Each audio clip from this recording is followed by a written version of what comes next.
우리가 함께 나눈 말씀은 희년 선포입니다. 하나님께서 여호와의 기름 부음 받은 종을 통해 예루살렘의 희년을 선포하시는 장면을 소개하고 있습니다. 이스라엘 백성은 바벨론에서 해방되어 예루살렘으로 돌아오게 되었지만 예루살렘은 오랜 시간 황폐해져 있었기 때문에 회복은 더디기만 했습니다. 여전히 강자들에 의해 수탈당했고 가난한 자들은 이 강자들을 섬기는 종살이를 이어갔습니다. 하지만 이제 희년 선포를 통해 황폐해진 예루살렘은 회복될 것이며 백성들은 즐거움과 기쁨으로 여호와를 찬양하게 될 것입니다. 그 땅은 더 이상 수치와 굴욕으로 슬퍼하지 않게 될 것이며 여호와의 영광과 기쁨으로 충만해질 것입니다. 오늘 이제 우리가 이 본문을 함께 살펴보면서 여호와께서 황폐해진 예루살렘을 어떻게 회복하게 하실지를 한번 살펴보면서 함께 본문의 은혜를 확인해 보도록 하겠습니다. 오늘 본문 말씀 1절부터 3절 말씀 한번 다 같이 한번 읽어볼까요? 1절부터 3절입니다. 시작.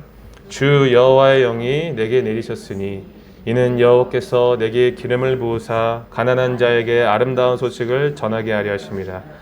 나를 보내사 마음이 상한 자를 고치며 포로된 자에게 자유를, 갇힌 자에게 노임을 선포하며 여호와의 은혜의 해와 우리 하나님의 보복의 날을 선포하여 모든 슬픈 자를 위로하되 무릇 시온에서 슬퍼하는 자에게 화관을 주어 그 죄를 대신하며 희락의 기름으로 그 슬픔을 대신하며 찬송의 옷으로 그 근심을 대신하시고 그들이 의의 나무 곧 여호와께서 심으신 그 영광을 나타낼 자라 일컬음을 받게 하려 하심이라. 아멘. 방금 읽은 구절을 통해 확인했듯이 지금 예루살렘에 희년이 선포되고 있습니다. 그런데 이 희년의 내용을 확인하기 전에 여호와의 은혜의 해, 곧 희년을 선포하는 여호와의 종이 누구인지를 확인할 필요가 있습니다. 1차적으로는 당연히 이사야 선지자를 지칭하지만 사실 궁극적으로는 이 선지자를 넘어서서 왕적 인물에 가깝다는 사실을 우리가 인식할 수 있어야 합니다. 왜냐하면 이 종에게 1절 서두에 보니까 여호와의 영이 임했기 때문입니다.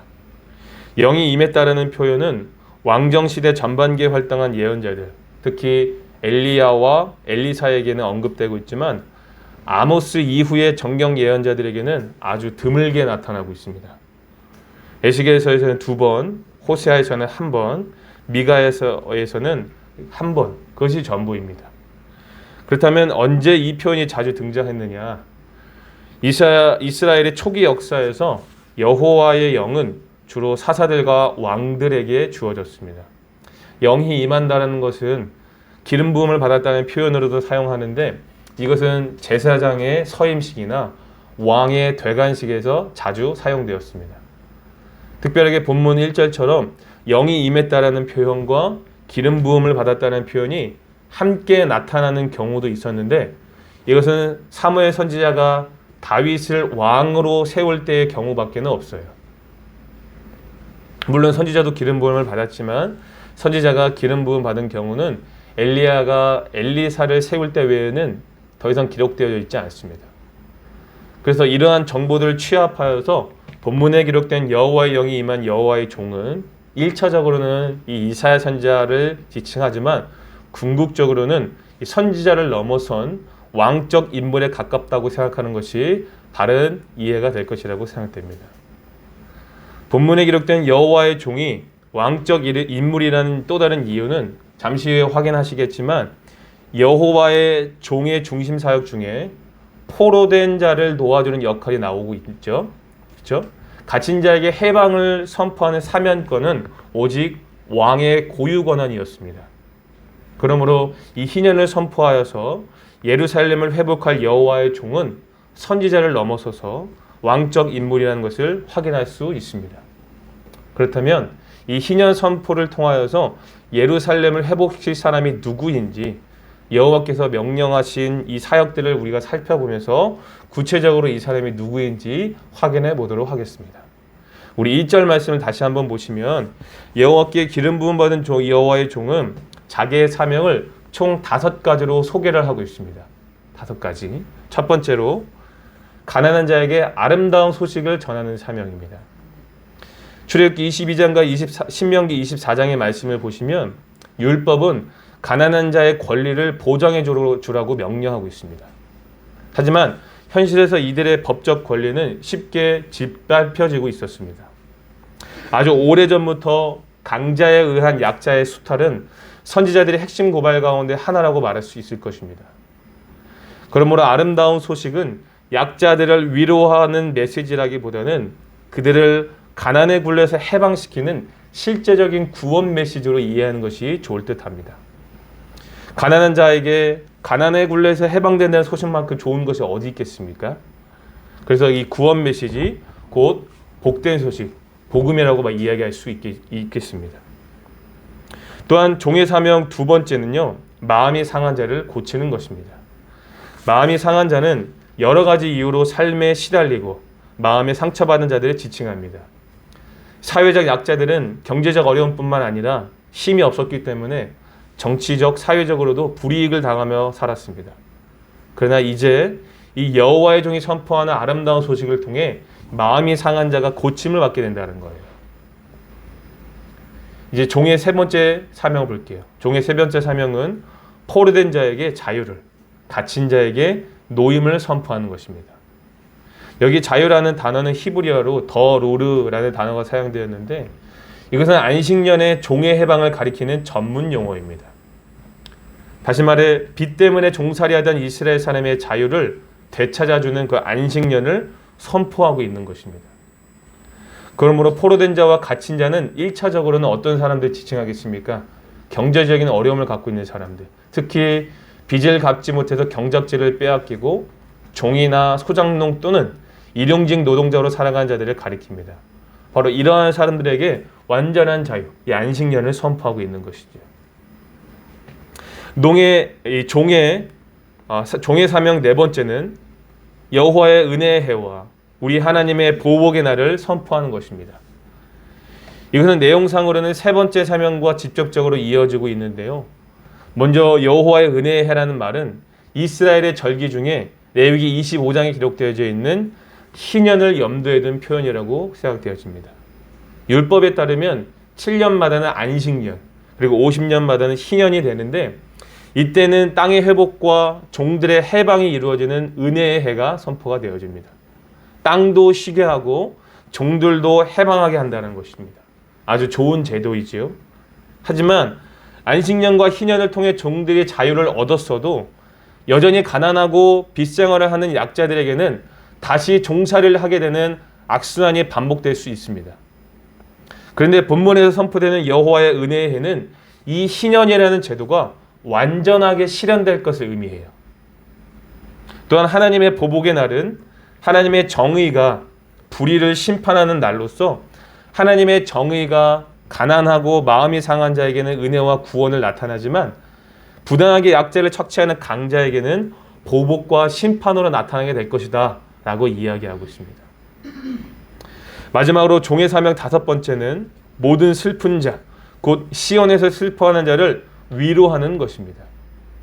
여호와의 종은 탄식하는 자들을 위로하고 이들에게 축제와 기쁨의 시대가 왔음을 선포해야 합니다. 황폐해진 예루살렘에서 슬픔으로 연명해 오던 그들은 그날이 오면 재를 뿌렸던 머리에 화관을 씌우고 슬픔으로 얼룩진 얼굴에는 기쁨의 기름이 빛나며 베옷이 사라지고 찬양의 옷을 입게 될 것입니다. 그리고 이렇게 종의 선포를 믿음으로 받아들인 자들에게는 새로운 이름이 주어지게 되는데 3절 하반절을 보시면 이들을 어떻게 부르시겠다고 말씀하십니까? 의의 나무, 곧 여호와께서 심으신 그 영광을 나타낼 자라고 불리게 된다라고 말씀하고 계세요.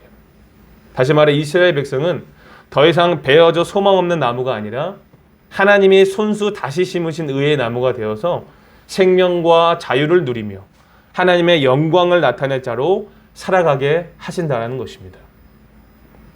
그래서 제가 방금 전에 설명드렸던 1절부터 3절의 내용을 간단하게 정리해보면 이렇게 설명할 수 있겠죠. 희년 선포를 듣는 대상자는 황폐해진 예루살렘에 살고 있던 이스라엘 백성들 개인을 지칭하기도 하지만 또한 예루살렘 공동체를 의미하기도 합니다. 예루살렘은 강자들의 횡포로 인해 수탈당하고 가난과 종살이를 버타여 살았습니다. 수치와 굴욕을 당하여 마음이 심히 괴로운 상태입니다. 하지만 이제 희년 선포를 통해 이 황폐해진 땅이 회복되고 종살이하던 백성들도 참 자유를 얻게 될 것입니다. 그런데 이 희년 선포는 단순히 레위기에 기록된 제도적인 결과를 말하는 것이 아니라 두 번 다시 악순환이 반복되지 않는 완전한 실현을 의미해요. 더 이상 소망 없는 마른 나무가 아니라 생명과 자유를 전달하며 여호와의 영광을 나타내는 의의 나무로 살아가게 하실 것이라는 것입니다. 그렇다면 이 사명을 감당하는 여호와의 종은 과연 누구를 가리키는 것일까요? 그분은 바로 우리 주 예수 그리스도가 되십니다. 앞서 설교 서두에서 언급했듯이 본문에 기록된 여호와의 종은 선지자를 넘어서서 왕적 인물로 이해가 된다라고 말씀드렸습니다. 하나님께서 예루살렘의 완전한 회복을 위해 예수 그리스도를 왕으로 보내주시겠다는 거예요. 복음서 중에 마태복음 1장의 말씀에 보면 예수님의 족보가 나오는데 예수님을 아브라함과 다윗의 후손으로 소개하고 있습니다. 또한 마태복음 2장은 예수님의 탄생을 기록하면서 당시 이스라엘을 다스리던 헤롯 대왕을 언급하고 있는데요. 예루살렘을 구원할 진정한 왕이 누구인가를 소개하는 것이 마태복음 2장의 궁극적인 목적입니다. 뿐만 아니라 본문에 기록된 여호와의 종이 감당해야 할 사명을 우리가 자세히 잘 살펴보니까 예수님께서 나사렛 회당에서 읽으신 구절이라는 것을 우리가 확인할 수 있죠. 누가복음 4장 18절부터 21절 말씀이에요. 누가복음 4장 18절부터 21절. 제가 한번 읽어보겠습니다. 주의 성령이 내게 임하셨으니 이는 가난한 자에게 복음을 전하게 하시려고 내게 기름을 부으시고 나를 보내사 포로된 자에게 자유를, 눈먼 자에게 다시 보게 함을 전파하며 눌린 자를 자유롭게 하고 주의 은혜를 전파하게 하려 하심이라 하였더라. 책을 덮어 그 맡은 자에게 주시고 앉으시니 회당에 있는 자들이 다 주목하여 보더라. 이에 예수께서 그들에게 말씀하시되 이 글이 오늘 너희 귀에 응하였느니라 하시니. 아멘. 무슨 말이겠습니까? 방금 읽어드린 구절은요, 예수님께서 공생애를 시작하실 때 나사렛 회당을 찾아가셔서 오늘 본문의 말씀인 이사야 61장 1절과 2절을 읽고 예수님 자신을 통하여서 하나님의 말씀이 성취되었음을 선언하시는 장면입니다. 다시 말해 예수님의 구원 역사가 본문에 기록된 희년의 약속을 완성하는 일이라고 지금 말씀하고 계시는 거예요. 하나님께서 기름 부음 받은 자 그리스도를 이 땅에 보내주셨습니다. 예수님은 심령이 가난한 자들에게 아름다운 소식인 복음을 전하셨고 마음이 상한 자를 고치셨으며 죄와 죽음으로 포로된 자, 영적으로 눈멀고 갇힌 자들에게 자유와 노임을 선포하셨습니다. 그리스도가 이 땅에 오심으로 말미암아 영적 희년, 천국이 임했고 복음을 받아들인 자들에게는 하나님의 은혜의 해가 시작되었으며 죄와 사망의 권세에 같았던 자들이 이김을 경험하는 하나님의 보복의 날이 되었습니다. 복음이신 예수 그리스도를 영접하는 자들에게는 죄의 열매를 낳는 나무가 아니라 하나님의 영광을 나타낼 의의 나무로 굳게 서게 될 것입니다. 이 모든 것은 하나님의 계획 안에서 진행되며 하나님의 백성은 해방과 자유로 인해 기쁨의 함성을 지르게 될 것입니다. 그리고 놀랍게도 이 약속은 시대를 초월하여 지금도 유효하다는 사실을 믿으시기 바랍니다. 지금도 예수님을 영접하는 자들에게는 하나님의 은혜의 해가 즉각적으로 선포되고 시작된다는 사실을 믿으시기 바랍니다. 그 복음의 수혜자들이 저와 여러분들이라는 사실을 믿으시기 바랍니다. 우리는 분명 예수 그리스도를 영접하고 하나님의 은혜의 해를 지금 누리고 있습니다. 하나님께서는 그리스도를 통해 죄와 사망에 붙잡혀 살던 우리에게 자유와 해방을 선언하셨습니다. 무엇으로도 채워지지 않았던 우리의 상한 심령이 그리스도를 통해 여호와를 갈망하는 심령으로 변화가 되었습니다. 영적으로 눈멀어 있던 우리에게 그리스도를 통해 하나님 나라를 소망하게 하셨다는 것입니다. 우리는 분명 예수 그리스도를 영접하고 하나님의 은혜의 해를 누리고 있습니다. 믿으시면 아멘 하시기 바랍니다. 그렇다면 사랑하는 성도 여러분, 성도님들은 지금 이 하나님의 은혜의 해를 선포하면서 살고 계십니까? 오늘 우리가 그것을 진지하게 고민해보고 생각해 보아야 합니다. 오늘 본문 말씀 1절은 우리에게 분명하게 말씀해 주고 계십니다. 1절에 기록된 여호와의 영은 성령을 가리키지요. 그리고 성령의 기름 부음 받은 자들은 은혜의 해를 선포하도록 부름받고 있다는 사실을 우리가 말씀을 통해 확인하고 있습니다. 사도행전 2장 38절은 말입니다. 너희가 회개하여 예수 그리스도의 이름으로 세례를 받고 제사함을 받으면 성령의 선물을 받는다라고 선언하고 있습니다. 그러므로 회개하고 예수님을 영접한 신자들은 성령으로 기름 부음 받은 자로서 은혜의 해를 누림과 동시에 그 은혜의 해를 선포하도록 부름을 받았다는 사실을 우리가 깨달아야 된다는 것입니다. 믿으시면 아멘 하시기 바랍니다. 그렇다면 우리가 어떻게 이 은혜의 해를 선포하며 살아갈 수 있을까? 어떻게 해야 이 여호와의 은혜의 해를 이렇게 선포하며 이 사명을 감당할 수 있을까? 오늘 우리가 간단하게 3가지 정도를 본문을 통해서 한번 확인해 보도록 하겠습니다.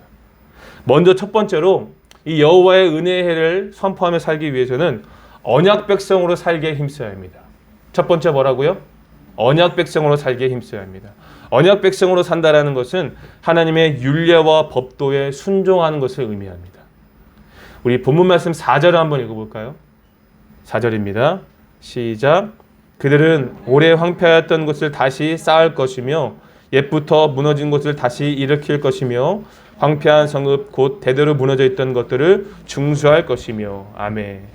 방금 읽은 4절은 종의 사역이 긍정적인 결실이 있다는 것을 소개하고 있어요. 다시 말해 여호와의 종의 선포를 믿음으로 받아들인 자들은 오랫동안 폐허로 남겨진 성읍들을 재건하기 위해서 힘쓴다라는 겁니다. 왜 그렇습니까? 희년을 준비하기 위해서입니다. 이제 더 이상 이렇게 살 필요가 없다는 것을 느낀 것이죠. 황폐해진 땅으로 인해 낙심하고 절망할 것이 아니라 그 절망에서 빠져나와 희년을 준비하는 것입니다. 그런데 4절 하반절을 보시면 중수할 것이며 라는 단어가 나오죠. 이것은 히브리어 하다슈라는 단어가 사용됐는데 무너진 것을 재건한다라는 의미라기보다는 원래 뜻은 새롭게 하다라는 의미입니다. 이 중수한다는 뜻이 원래 히브리어 원뜻을 살펴보면 새롭게 하다라는 뜻이라는 거예요. 다시 말해 시온의 재건이 회복을 넘어서서 새로운 시작이 될 것을 의미하는 거예요. 더 나아가 이것은 언약 공동체를 다시 세우는 것을 의미하기도 합니다. 이스라엘 백성이 언약의 땅인 예루살렘에서 쫓겨난 이유가 무엇이었습니까? 불의한 삶으로 그 땅을 더럽혔기 때문입니다. 언약 백성이 언약의 땅에서 존재할 수 있는 중요한 방식은 하나님의 율례와 법도에 순종하는 방법밖에 없어요. 다시 말해 성읍을 재건한다는 것은 단지 물리적인 도시 재건만이 아니라 하나님의 말씀을 통해 하나님의 언약 백성으로 회복됨을 의미하기도 하는 거죠. 그러므로 신자는 성령의 기름 부음을 통해 여호와의 임재가 머무는 성전이 되었기 때문에 우리의 몸을 언약 백성으로 세우기 위해 힘써야 된다는 거예요. 강자들이 더 이상 이 예루살렘을 수탈하지 못하도록 성읍을 재건하는 것처럼 이 악한 원수 마귀가 우리를 더 이상 죄의 자리로 끌어내리지 못하도록 우리의 몸을 언약 백성으로 세워가야 한다는 것입니다. 하나님께서는 그리스도를 통해 신자의 몸을 새롭게 중수하셨습니다. 고린도후서 5장 17절은 말하지요. 그런즉 누구든지 그리스도 안에 있으면 새로운 피조물이라. 이전 것은 지나갔으니 보라 새 것이 되었도다. 아멘. 그러므로 사랑하는 성도 여러분, 우리의 몸을 언약 백성으로 세우기 위해 힘쓸 수 있기를 바랍니다. 그리스도께서는 우리의 몸을 새롭게 중수하셨습니다.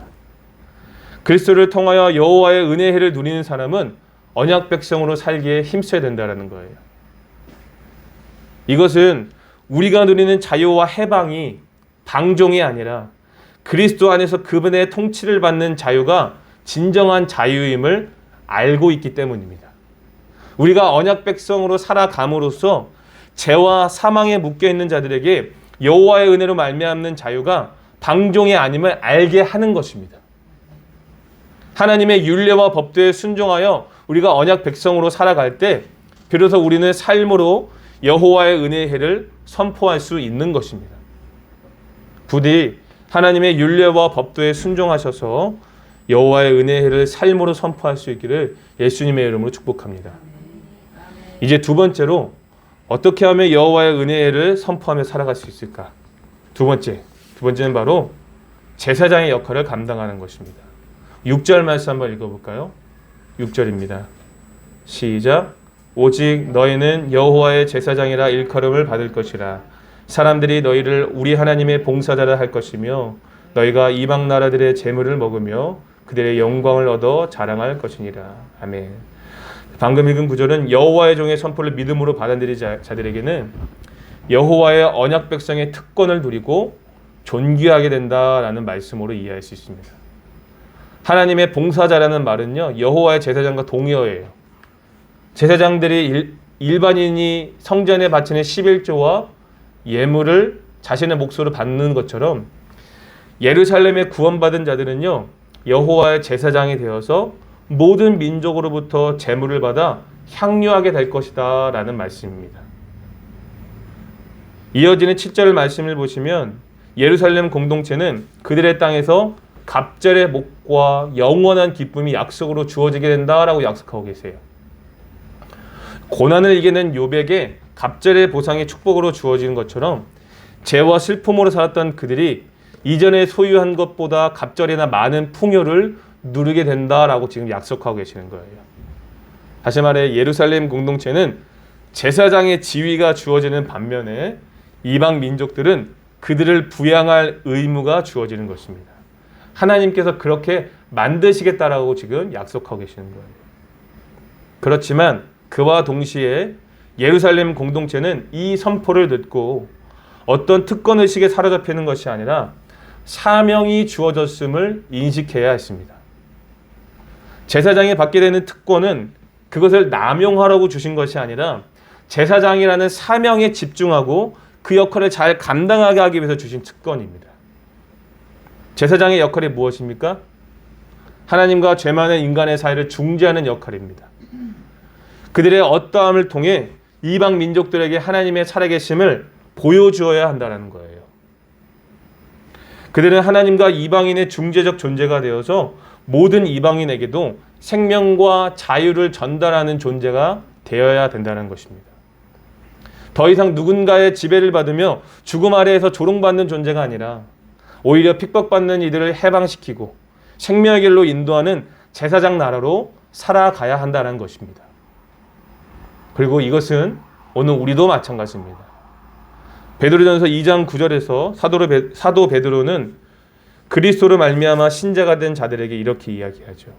너희는 택하신 족속이요 왕 같은 제사장들이요 거룩한 나라요 그의 소유가 된 백성이니 이는 너희를 어두운 데서 불러내어 그의 기이한 빛에 들어가게 하신 이의 아름다운 덕을 선포하게 하려 하심이라. 아멘. 그리스도로 말미암아 신자가 된 우리는 왕 같은 제사장으로 부름을 받았습니다. 그 이유는 우리를 어두운 데서 불러내어 그의 기이한 빛에 들어가게 하신 이의 아름다운 덕을 선포하게 하기 위함입니다. 분명 우리는 그리스도로 말미암아 특별한 권리를 받았습니다. 은혜의 해를 누리고 있습니다. 하지만 이것은 나의 어떠함으로 이루어진 권리가 아니라 철저한 하나님의 은혜요 그리스도의 사랑 때문임을 기억해야 합니다. 그러므로 우리는 이 제사장이라는 특권을 남용할 것이 아니라 감당하기 위해서 힘써야 됩니다. 하나님께서 우리를 제사장으로 부르셨으니 난 걱정하지 않아도 돼. 특권을 남용할 것이 아니라 우리에게 사명이 주어졌음을 다시 한번 생각해야 된다는 거예요. 사실 출애굽기 19장 5절과 6절 말씀에 보시면 이스라엘은 하나님과 처음 언약을 맺을 때부터 첫 언약을 맺을 때부터 이미 그들은 열방의 제사장으로 부름을 받았습니다. 이미. 그러나 그 역할을 제대로 감당하지 못해서 이 고난이라는 훈련의 시간을 갖게 된 거예요. 과거 이스라엘은 제사장이라는 특권을 남용하고 고난의 길을 걸어서 먼 길을 돌아왔습니다. 여러분, 우리도 그렇게 되지 말라는 법이 없어요. 특별히 우리 공동체는 이 제사장이라는 특권을 남용하는 것이 아니라 잘 감당하여서 여호와의 은혜의 해를 바르게 선포할 수 있기를 소망합니다. 어떻게 하면 하나님과 그들의 사이를 중재할 수 있을지 고민하고 또 고민하고 끊임없이 고민하면서 이 사명을 감당할 수 있어야 합니다. 복음을 전하기 어려운 이 코로나 시대에 더욱 고민하지 않을 수 없는 사명이지 않나 생각됩니다. 예수님께서는 제자들에게 너희는 먼저 그의 나라와 그의 일을 구하라라고 말씀하셨습니다. 특권 남용이 아니라 사명을 잘 감당할 때 하나님께서 우리에게 모든 것을 필요한 모든 것을 더하실 것이라는 사실을 믿으시기 바랍니다. 그러므로 사랑하는 성도 여러분, 제사장의 특권을 남용하지 마시고 사명을 잘 감당하셔서 여호와의 은혜를 선포할 수 있기를 예수님의 이름으로 축복합니다. 마지막 세 번째로 우리가 어떻게 하면 이 여호와의 은혜의 해를 선포하며 살아갈 수 있을까? 세 번째는 바로 거룩하고 구별된 삶을 추구해야 된다는 거예요. 세 번째 뭐라고요? 거룩하고 구별된 삶을 추구해야 합니다. 우리 10절 말씀 한번 읽어볼까요? 10절입니다.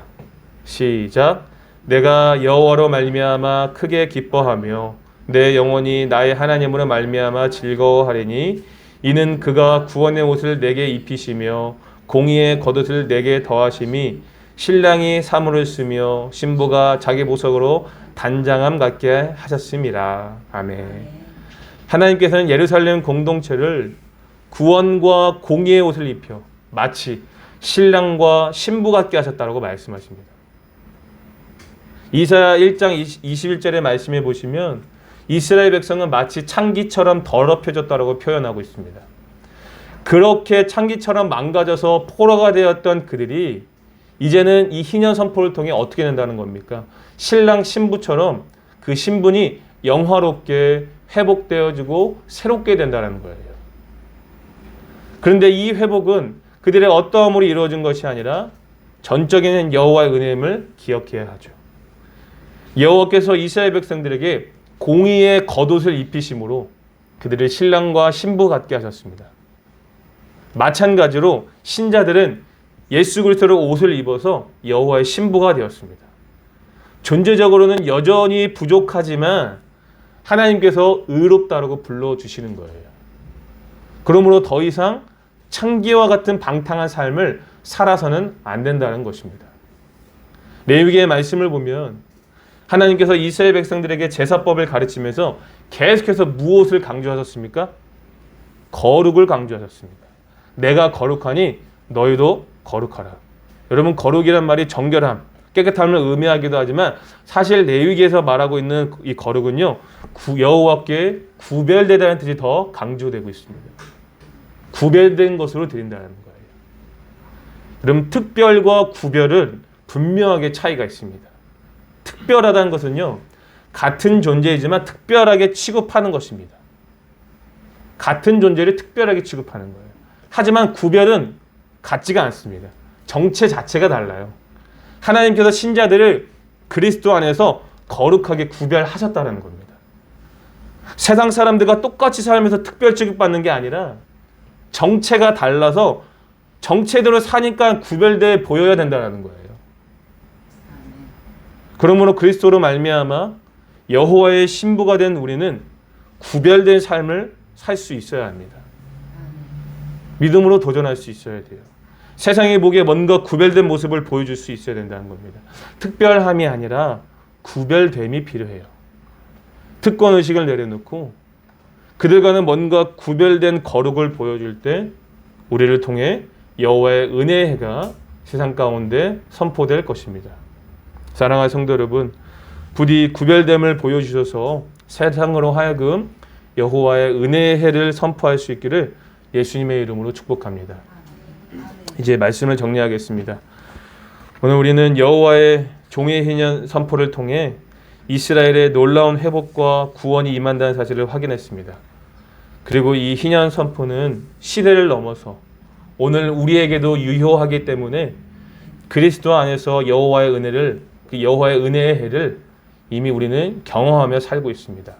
더 나아가 그리스도를 통해 성령의 기름 부음 받은 자들은 여호와의 은혜의 해를 누림과 동시에 은혜의 해를 선포하는 사명도 받았음을 본문을 통하여서 깨닫게 되었습니다. 또한 어떻게 해야 하나님의 은혜의 해를 선포하며 살아야 하는지도 깨닫게 되었죠. 세 가지였는데 첫 번째는 무엇이었습니까? 말씀 순종을 통해 언약 백성으로 살기에 힘써야 합니다. 두 번째는 제사장의 특권을 남용하지 말고 사명을 감당하기에 힘써야 합니다. 마지막 세 번째는 여호와의 신부가 되었으니 거룩하고 구별된 삶을 추구해야 합니다. 이렇게 우리는 하나님의 은혜의 해를 삶으로 선포할 수 있습니다. 그러므로 사랑하는 성도 여러분, 그리스도의 재림으로 완전한 희년이 성취될 때까지 삶으로 여호와의 은혜의 해를 선포하고 의의 나무로서 아름다운 열매를 맺으며 하나님의 영광을 나타내는 복되고 아름다운 인생이 될 수 있기를 예수님의 이름으로 축복합니다. 아멘.